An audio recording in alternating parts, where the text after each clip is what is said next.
কৃষ্ণ কৃষ্ণ হরে হরে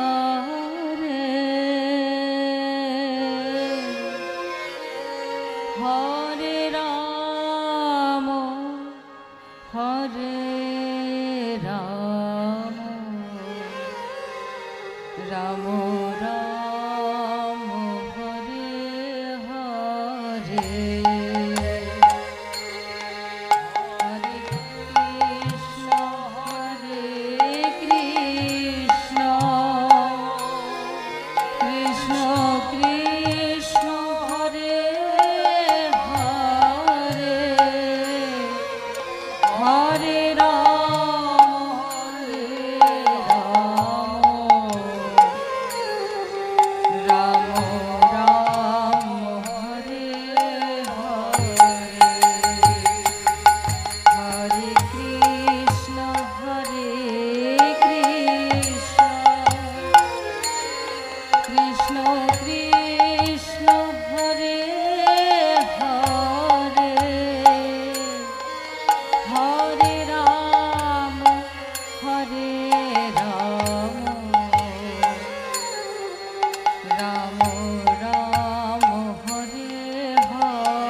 বাংলার কীর্তন সম্রাট মাননীয় সুমন ভট্টাচার্যের সুযোগ্যা প্রতিশ্রুতিময়ী কন্যা সুনন্দা ভট্টাচার্য আপনাদের সামনে আবার জোরে হাততালি হয়ে যাক।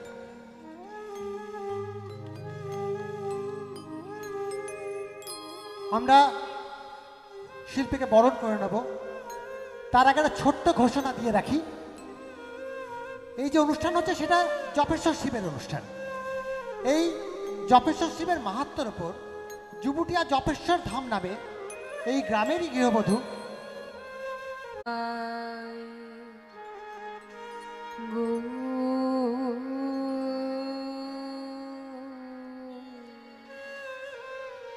রাধে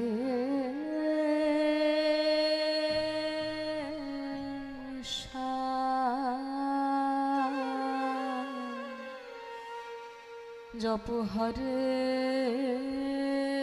কৃষ্ণ হরে রাম ভজনিতা গো রাধে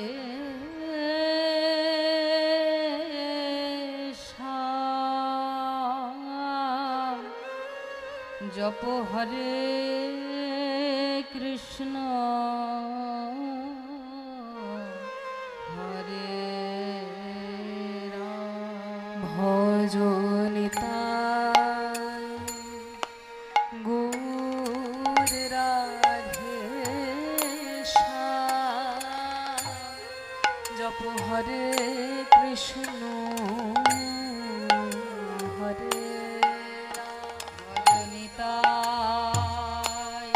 গৌর রাধে শ্যাম জপ হরে কৃষ্ণ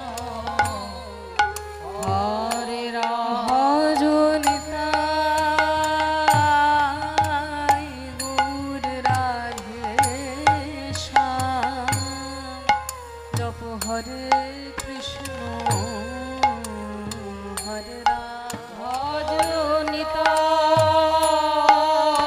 গৌর রাধে শ্যাম জপ হরে কৃষ্ণ হরে রাম ভজনিতাই গৌর রাধে শ্যাম জপ হরে কৃষ্ণ হরে রাম ভজনিতাই গৌর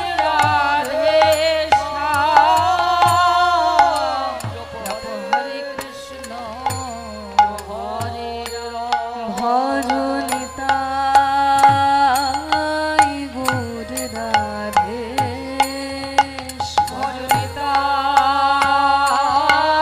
গৌর রাধে জপ হরে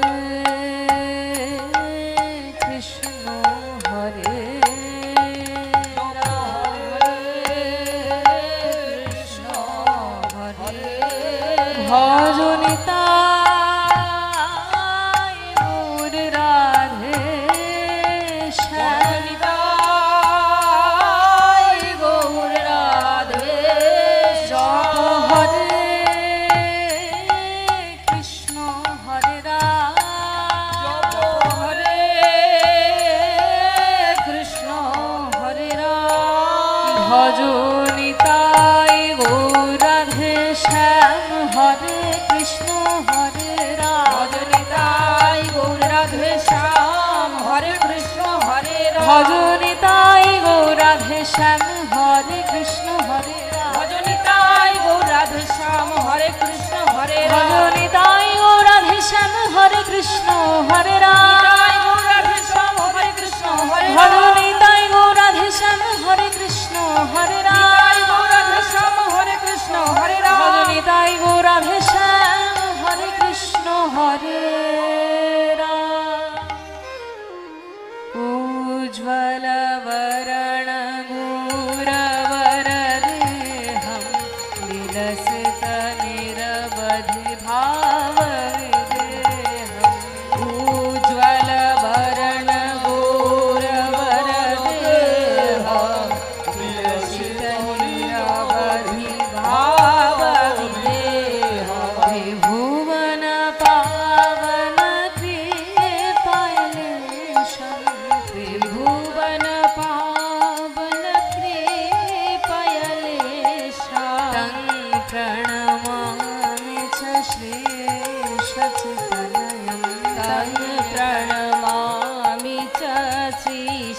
तनया उज्ज्वल वरण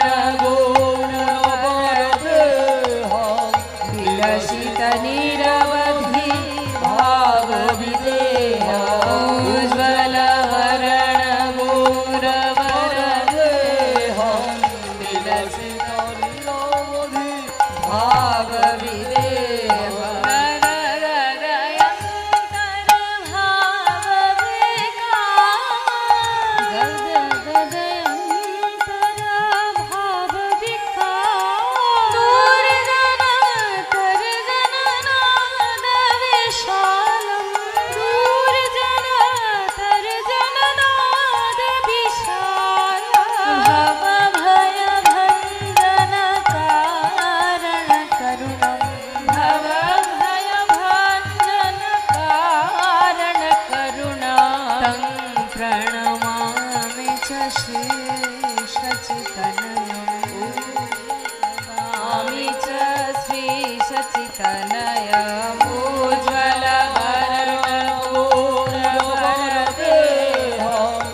विलसित निरवधि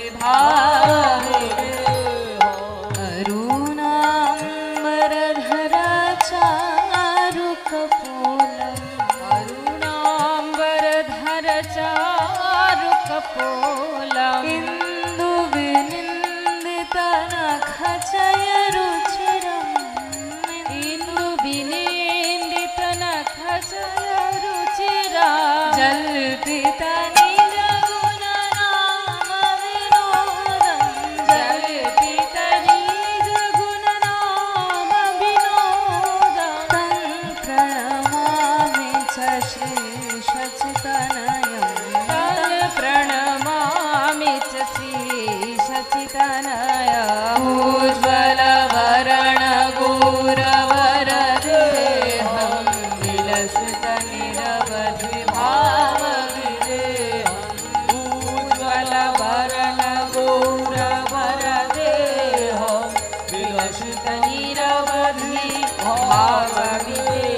भाव विदेह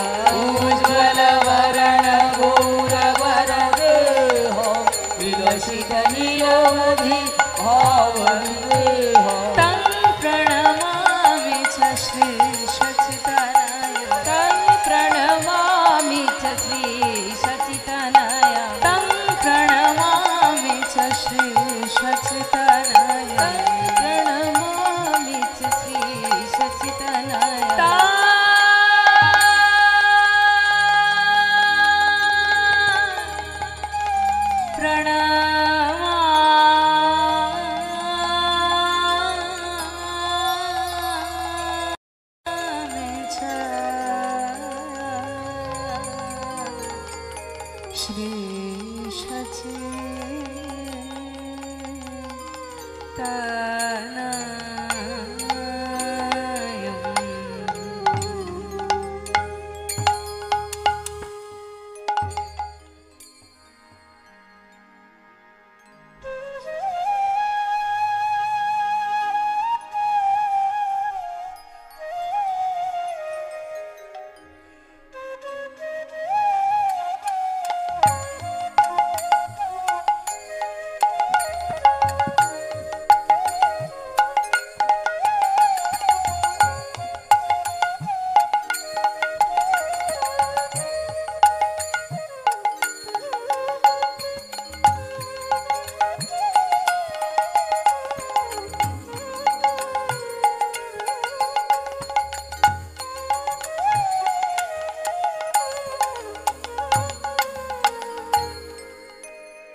জয়নিতাই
আরে মোর গোরা দিজ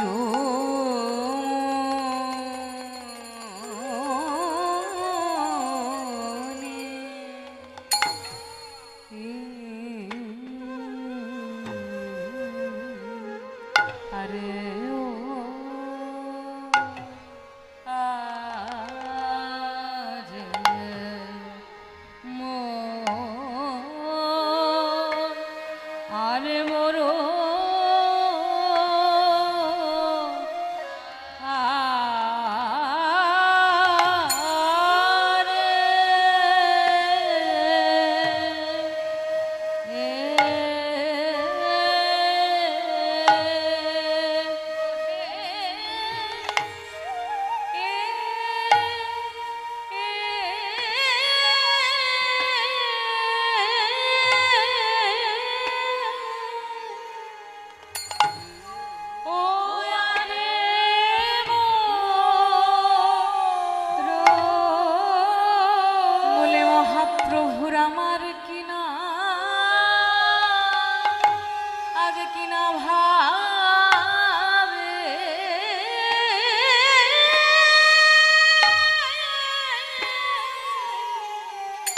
আজ কিনা ভাবে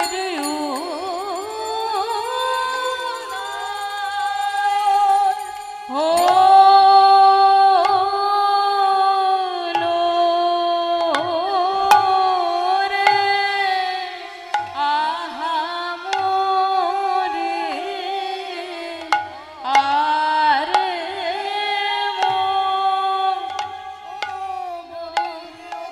বলি আজ মহাভাব নিধি প্রভু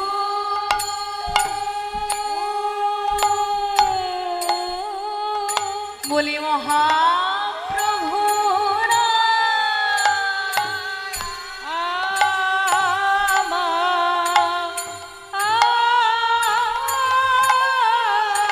আজ প্রভু রামার কি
আজ হানাথ অনাথ বলে লুটায় ধরণী। বলি প্রভুর আমার বলি হারে যাই রে, বলি হারে যাই রে, বলি বলি হারে যাই রে, বলি হারে যাই রে। ভাবনিধি প্রভু আমার বলি হারে যাই রে, ভাবনিধি প্রভু আমার বলি হারে যাই রে, ভাবনিধি প্রভুর আমার বলি হারে যাই রে, ভাবনিধি প্রভুর আমার বলি হারে যাই রে, ভাবনিধি প্রভুর আমার বলি হারে যাই রে, ভাবনিধি প্রভুর আমার বলি হারে যাই রে, ভাবনিধি প্রভুর আমার আজ পুরবের ভাবে বিভাবিত, ভাবনিধি প্রভুর আমার পুরবের ভাবে বিভাবিত, ভাবনিধি প্রভুর আমার পুরবের ভাবে বিভাবিত, যে প্রভুর আমার পুরবের ভাবে বিভাবিত, যে প্রভুর পুরবের ভাবে বিভাবিত, ভাবনিধি প্রভুর পুরবের ভাবে বিভাবিত, ভাবনিধি প্রভুর পুরবের ভাবে বিভাবিত, ভাবনিধি প্রভু পুরবের ভাবে বিভাবিত, ভাবনিধি প্রভুর পুরবের ভাবে বিভাবিত, ভাবনিধি প্রভুর পুরবের ভাবে বিভাবিত, ভাবনিধি প্রভু আমার ভাবে বিভাবিত, ভাবনিধি প্রভু আমার বলি হারে যাই রে, বলি হারে যাই রে, প্রভু হানাথ হানাথ আজ লুটায়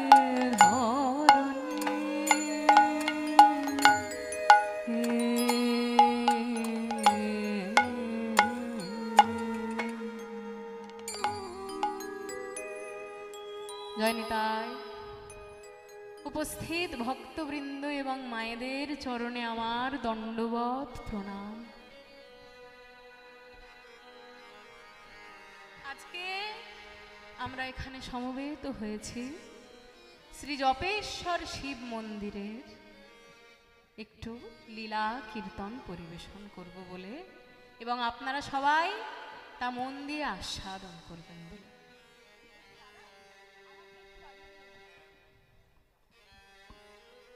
আজকে আমরা মহাপ্রভুর যে ভাবটি দেখলাম সেটি কেমন। মহাপ্রভু বলছেন, পদকর্তা বলছেন, আরে মোরো গোরা দ্বিজমণি হানাথ প্রাণনাথ বলি লুটায় ধরণী। মহাপ্রভু আমার আজকে মাটিতে লুটিয়ে পড়ে হানাথ প্রাণনাথ বলে ক্রন্দন করছেন। মহাপ্রভু আমার আজকে কোথায় ক্রন্দন করছেন তা একবার শুনি। কেবা কাঁদিয়া কাঁদিয়া রজনী পোহা পোহায় গো, কাঁদিয়া রজনী পোহায় পোহায় গো, কাঁদিয়া রজনী পোহায়। আজ গম্ভীরা ভেতরে গোরায় গো, গম্ভীরা ভিতরে গোরায় দিয়া রজনী পোহায় পোহায় গো, কাঁদিয়া রজনী পোহায় পোহায় গো, কাঁদিয়া রজনী পোহায়। কোথায় ক্রন্দন করছেন মহাপ্রভু? গম্ভীরা ভিতরে গোরারা। আচ্ছা, গম্ভীরা কথাটির অর্থ কি? গম্ভীরা কথাটির অর্থ কি? গম্ভীরা বলতে বাঙালিরা যা বোঝে সেই অর্থটা কিন্তু এখানে প্রযোজ্য নয়। বাঙালিরা গম্ভীরা বলতে বোঝে গম্ভীরা নামে এক প্রকার নাচ হয়, লোকনৃত্য। সেই নাচটির নাম হলো গম্ভীরা নৃত্য। কিন্তু সেই গম্ভীরা আর এই গম্ভীরা কিন্তু এক নয়। এখানে যে গম্ভীরার ভিতরে মহাপ্রভু ক্রন্দন করছেন, সেই গম্ভীরার মানে সাধারণ বাঙালির জানার কথাই নয়। কেন? কারণ এই শব্দটা বাংলা শব্দই নয়, শব্দটা হলো উড়িয়া শব্দ, উড়িষ্যার একটা শব্দ। গম্ভীরা মানে পাতি বাংলায় যাকে চোর কুঠুরি বলা হয় না, চোর কুঠুরি বোঝেন তো? চোর কুঠুরি মানে দেওয়ালের সঙ্গে লাগানো যে ছোট ঘর, যার ভিতরে বাড়ির যত দামি জিনিসপত্র, দলিল দস্তাবেজ সমস্ত কিছু থাকে, তাকে বলা হয় চোর কুঠুরি বা চোরা কুঠুরি। সেই জিনিসটাকে উড়িষ্যার ভাষায় বলা হয় গম্ভীরা। তা আজকে মহাপ্রভু আমার গম্ভীরার ভিতরে কেন ক্রন্দন করছে? মহাপ্রভু গম্ভীরার ভিতরে গেলেন কেমন করে, সেইটি আগে বলি না। সেই যুগের রাজা যিনি ছিলেন উড়িষ্যার, তার নাম ছিল শ্রী প্রতাপ রুদ্র। সেই প্রতাপ রুদ্রের যিনি গুরুদেব, অর্থাৎ উড়িষ্যার যিনি রাজগুরু, তার নাম ছিল শ্রী কাশীনাথ মিশ্র মহাশয়। সেই যুগে উড়িষ্যার রাজগুরু শ্রী কাশীনাথ মিশ্র মহাশয়ে সারা উড়িষ্যাবাসীকে ডেকে বললেন, ওগো আমার গম্ভীরার ভিতরে যত দামি দামি জিনিস, যত রত্ন, যত দলিল দস্তাবেজ রয়েছে সব বের করে দাও। আচ্ছা মায়েরা, একটা কথা বলি, আমাদের মতন সাধারণ মানুষদের যিনি গুরুদেব হন, আমাদের মতন সাধারণ মানুষরা যার কাছে দীক্ষিত বা শিক্ষিত হই, তারা আমাদের কাছ থেকে কি আশা করেন বলুন তো? কি আশা করেন? কিছুই আশা করেন না। কেন? কারণ আমরা সারা বছরের মধ্যে হয় গুরু পূর্ণিমার দিন গিয়ে 100টি টাকা ধরিয়ে তাকে প্রণাম করব, নয় কিছু কিছু মানুষের যদি একটু বেশি ভক্তি থাকে তাহলে প্রতি মাসে গিয়ে 50টি টাকা দিয়ে প্রণাম করে আসব। এই তো আমাদের সাধারণ গুরুদেবদের, মানে তারা আশাও বেশি করেন না, কারণ গুরুদেব তো আমাদেরকে তারণ করার জন্যই এসেছেন, কাজেই তার আশারূপী কিছুই থাকে না। তাই আমরা যাই দিই গুরুদেব তাতেই সন্তুষ্ট হন। কিন্তু এখন যদি প্রধানমন্ত্রীর একজন গুরুদেব থাকেন, এখন যদি প্রধানমন্ত্রীর একজন গুরুদেব থাকেন, তাহলে কি তার আয় আর আমাদের মতন সাধারণ মানুষের গুরুদেবের আয় সমান হবে? সমান হবে? হবে না। কেন? প্রধানমন্ত্রী যখনই প্রণাম করতে যাবেন গুরুদেবের কাছে, তখন মাথাটি ঠেকিয়ে ওই আমাদের মতন 100-500 টাকা নোট নয়, একটা ব্ল্যাঙ্ক চেক ধরিয়ে দেবে। বলবেন, এই নিন আপনার জন্য আমি ব্ল্যাঙ্ক চেক দিয়ে গেলাম, এতে আপনার যত ইচ্ছা অঙ্ক বসিয়ে নিন, আপনি আপনার ভগবানের সেবায় তা অবশ্যই লাগাবেন। কাজেই সেই যুগে উড়িষ্যার রাজার রাজগুরু মানে কিন্তু ওই চারটিখানিক কথা নয়, সেই রকম ধরনের ধনাধিপতি একজন গুরুদেব বললেন, আমার গম্ভীরার ভিতর থেকে যত ধন সম্পদ রয়েছে সমস্ত কিছু বের করে খালি করে দাও। আর আমাদের উড়িষ্যায় বাংলা থেকে এসেছেন যে রত্ন, আমাদের উড়িষ্যার সব থেকে বড় রত্ন তো এখন তিনি। কাজে আমার গম্ভীরার ভিতরে আমাদের উড়িষ্যার সব থেকে বড় রত্ন শ্রীকৃষ্ণ চৈতন্য মহাপ্রভুকে তোমরা স্থান করো। তাই উড়িষ্যার রাজার রাজগুরুর গম্ভীরার ভিতরে মহাপ্রভু আমার নীলাচল ধামে গিয়েছিলেন। তাই আজকে গম্ভীরা ভেতরে গোদারায় গো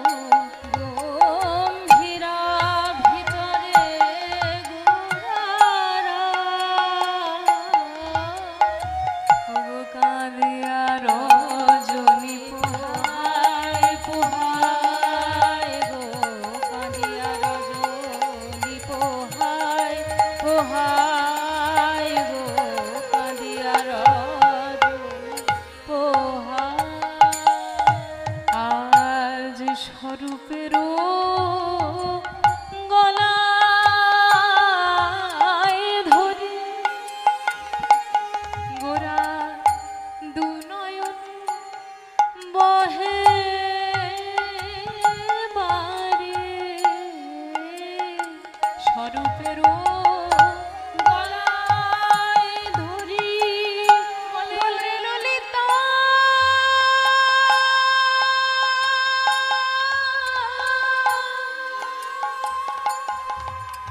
ওরে বিশাখা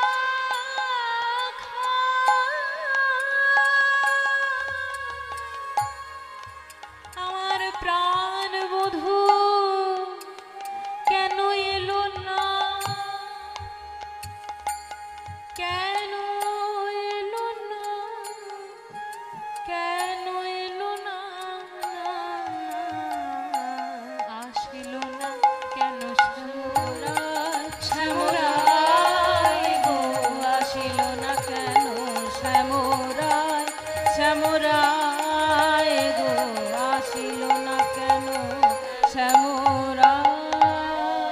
আচ্ছা, এই যে আমি বললাম স্বরূপেরও গলায় ধরি, তা মহাপ্রভু নিজের সমস্ত পার্ষদ ছেড়ে স্বরূপের গলায় ধরে কেন কথা বলছে? আচ্ছা, আগে আমরা এটা জেনে নিই যে স্বরূপ নামে এই যে লেখা আছে, এই স্বরূপ ছিলেন কে? এই স্বরূপের সম্পূর্ণ নাম হলো শ্রী স্বরূপ দামোদর। স্বরূপ দামোদর নাম হলো কেমন করে? এই স্বরূপ দামোদরের আসল নাম ছিল শ্রী পুরুষোত্তম আচার্য মহাশয়। তিনি ছিলেন ছোটবেলা থেকে মহাপ্রভুর সহপাঠী এবং মহাপ্রভুর অত্যন্ত অন্তরঙ্গ বন্ধু। ছোটবেলা থেকে মহাপ্রভুর সঙ্গে একই সঙ্গে পড়াশোনা করেছেন, আবার অত্যন্ত অন্তরঙ্গ বন্ধু। হঠাৎ মহাপ্রভু যখন সন্ন্যাস গ্রহণ করলেন এবং সন্ন্যাস গ্রহণ করে মহাপ্রভু যখন নবদ্বীপ ছেড়ে চলে গেলেন, তখন পুরুষোত্তম আচার্য ভাবছেন, আমার বন্ধু নিমাই আমাদের সবাইকে ছেড়ে এই নদিয়াকে অন্ধকার করে নদিয়া ছেড়ে চলে গেছে, তাহলে আমি আর এই নদিয়ায় থেকে কি করব? তাই তিনিও সন্ন্যাস নেওয়ার জন্য নদিয়া থেকে বেরিয়ে পড়লেন। মায়েরা, মহাপ্রভু দুটি জিনিস আমার বড় ভালোবাসে। কি কি? একটি হলো সঙ্গীত এবং দ্বিতীয় হলো শিক্ষা বা পড়াশোনা। মহাপ্রভুর সঙ্গে যদি কোনো মানুষ বন্ধুত্ব পাতাতে চায়, তাহলে ওই দিনের শেষে সিনেমার গল্প আর আলু পটলের গল্প আর রাজনীতির কচকচানিতে কিন্তু হবে না। মহাপ্রভুর ভালো বন্ধু হতে গেলে তাকে পড়াশোনা জানতে হবে এবং সঙ্গীত জানতে হবে। তাই পুরুষোত্তম আচার্য সব ছেড়ে শিক্ষা এবং সঙ্গীতের পীঠস্থানে গিয়ে পৌঁছান। সেটি কোথায়? ভারতবর্ষের এমন এক ধাম, এমন এক পীঠস্থান যেখানে সঙ্গীত এবং শিক্ষা দুটোরই সমানভাবে চর্চা হয়, সেটি হলো বেনারস ধাম। যাবেন গঙ্গার ধারে, কখনো দেখবেন বই মেলা হচ্ছে, আবার কখনো দেখবেন ধ্রুপদ, খেয়াল, ঠুংরির মেলা হচ্ছে। কাজেই সঙ্গীত এবং শিক্ষা দুটি একসঙ্গে করার জন্য তিনি চলে গেলেন বেনারস ধাম। সেখানে গিয়ে দীর্ঘ কয়েক বছর পড়াশোনা করে সন্ন্যাস গ্রহণ করলেন পুরুষোত্তম আচার্য। সন্ন্যাস গ্রহণের পর তো নাম পরিবর্তন করতে হয়। সন্ন্যাস নেওয়ার পরে পুরুষোত্তম নাম ছেড়ে নতুন নাম হলো দামোদর।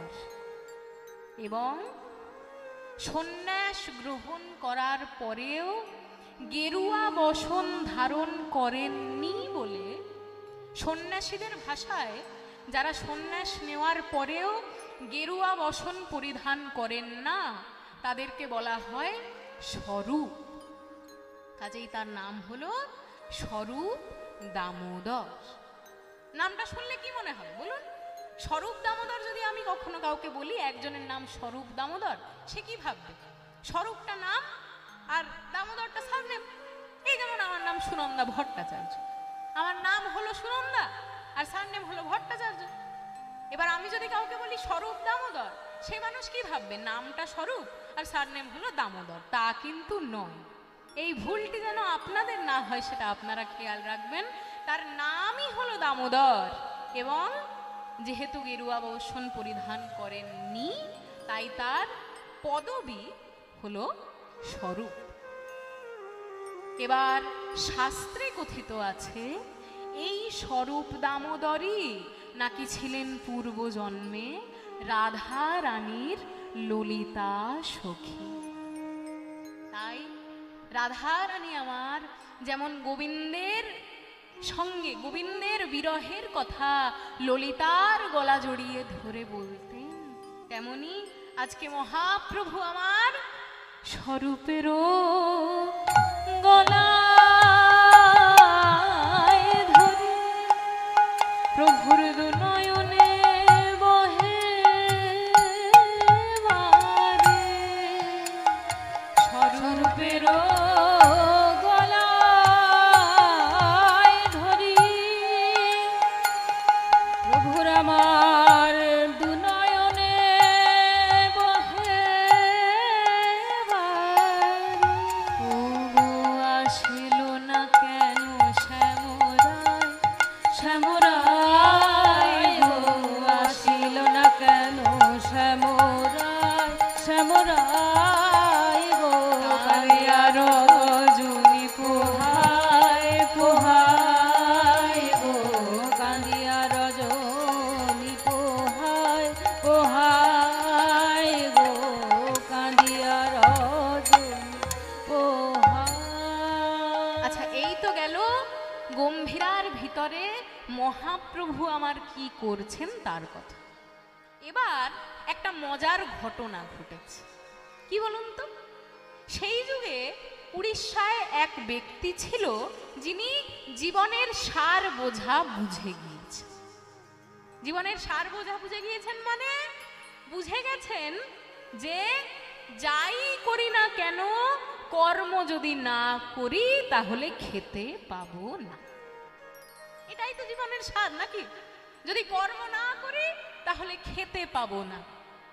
কিন্তু সারা দিনের মধ্যে অন্তত একটি বার সে কাজ করার ফাঁকে একটা মূল কাজ করে রাখত।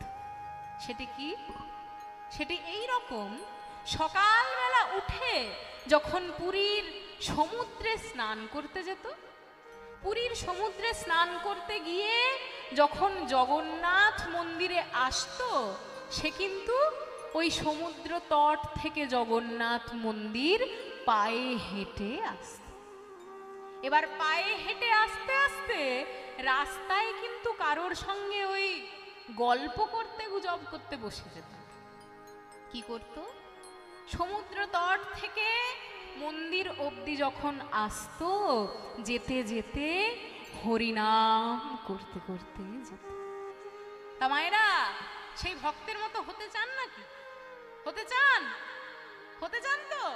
তাহলে আসুন, সেই ভক্ত যে গানে যেত মন্দিরের দিকে, আজকে আমরাও সবাই সেই গানের মাধ্যমে যাই, একবার নিজের মনগুলোকে নিয়ে জগন্নাথ মন্দিরের কাছে যাই। কি যাবেন তো? জগন্নাথ মন্দির সবাই যাবেন এখন? চলুন তাহলে সবাই মিলে আমার সঙ্গে একবার কিন্তু সহযোগিতা করবেন। মানে এমন একটা গান গাইতো যে, মানে কি গাইতো তা তো আমাদের খুব একটা জানা নেই, কিন্তু আশা করা যায় এই রকমই কিছু একটা গান গাইতে গাইতে সে যেত। খুবই সহজ গান, আপনারা সবাই মিলে আমার সঙ্গে অবশ্যই করতালি দিয়ে সহযোগিতা করবেন এবং একটু সুরে সুরও মেলাবেন। ভজ শ্রীকৃষ্ণ, কহ শ্রীকৃষ্ণ, লহ শ্রীকৃষ্ণের নাম রে সবাই ভজ শ্রীকৃষ্ণ কহ শ্রীকৃষ্ণ লহ শ্রীকৃষ্ণের নাম রে ওগো যে জনা শ্রীকৃষ্ণ ভজে সে হয় আমার প্রাণ রে যে জনা শ্রীকৃষ্ণ ভজে সে হয় আমার প্রাণ রে। বলছি এটা কি ঠিক হচ্ছে? ঠিক হচ্ছে? আরে দাপর যুগে গোবিন্দ নেমে এসেছেন, তার নাম শুধু করলে হবে? গোবিন্দ নিজের প্রিয়ার সঙ্গে মিলিত হয়ে যে কলিযুগে নেমে এলেন, সেই গৌরাঙ্গ মহাপ্রভুর নাম একবার নেবেন না? সবাই তাহলে আমার গান দেখি। ভজ গৌরাঙ্গ কহ গৌরাঙ্গ লহ গৌরাঙ্গের নাম রে ভজ গৌরাঙ্গ কহ গৌরাঙ্গ লহ গৌরাঙ্গের নাম রে ওগো যে জনা গৌরাঙ্গ ভজে ওগো সে হয় আমার প্রাণ রে ভজ গৌরাঙ্গ কহ গৌরাঙ্গ লহ গৌরাঙ্গের নাম রে ভজ গৌরাঙ্গ কহ গৌরাঙ্গ লহ গৌরাঙ্গের নাম রে ওদিন গেলে হা গৌরাঙ্গ যে বলে একবার রে দিন গেলে হা গৌরাঙ্গ যে বলে একবার ওগো সে জন আমার হয় আমি হই তার রে সেই জনে আমার হয় আমি হই তার রে ভজ গৌরাঙ্গ কহ গৌরাঙ্গ লহ গৌরাঙ্গের নাম রে ভজ গৌরাঙ্গ কহ গৌরাঙ্গ লহ গৌরাঙ্গের নাম রে। বাহ, এত সুন্দর গান যখন সবার কানে তো পৌঁছাবে। সবার কানে পৌঁছেছে তা ঠিক আছে, কিন্তু গিয়ে পৌঁছালো সেই মহাপ্রভুর কানে। মহাপ্রভু মন্দিরের ভিতরে বসে থাকতে থাকতে হঠাৎ শুনতে পেলেন কানের সামনে ওই রাস্তা দিয়ে কে যেন গোবিন্দের নাম করতে করতে যাচ্ছে। তাই মহাপ্রভু আমার কি করলেন? উন্মাদেরও প্রায় গোনা ছুটে ছুটে